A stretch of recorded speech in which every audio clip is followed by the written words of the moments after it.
Pour certains, elles seraient les voitures du futur.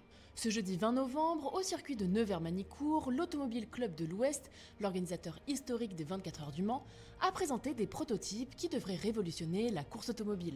Donc la voiture que vous voyez derrière moi, c'est un prototype électrique hydrogène. Donc c'est un prototype qui est dédié aux courses d'endurance, qui fonctionne à l'hydrogène. Et donc pourquoi l'hydrogène? Parce que l'ACO veut décarboner la course, la compétition automobile, pour ensuite trouver des solutions pour décarboner la mobilité en règle générale de monsieur et madame tout le monde.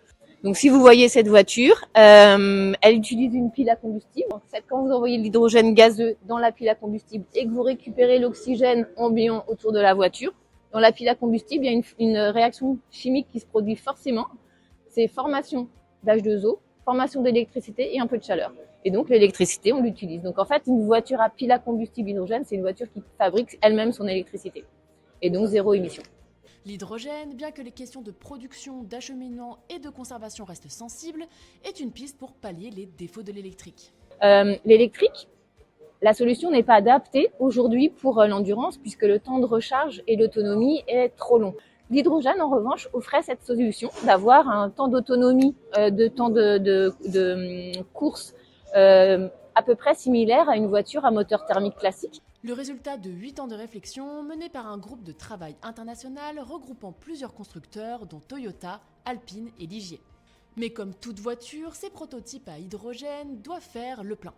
Une nécessité assurée ce jour-là par l'entreprise Anywhere. Alors la station d'Anywhere, c'est une station de compression et de distribution à 700 bars pour tout type de véhicules, que ce soit des véhicules de course ou des véhicules particuliers ou poids lourds ou du bus.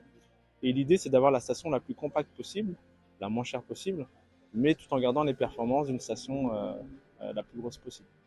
La station d'Anywhere a une capacité de 80 kg jour de compression. Ça veut dire qu'en fait, on peut alimenter, on peut faire une vingtaine de pleins par jour si l'on veut, des pleins de 2 à 5 kg en moyenne.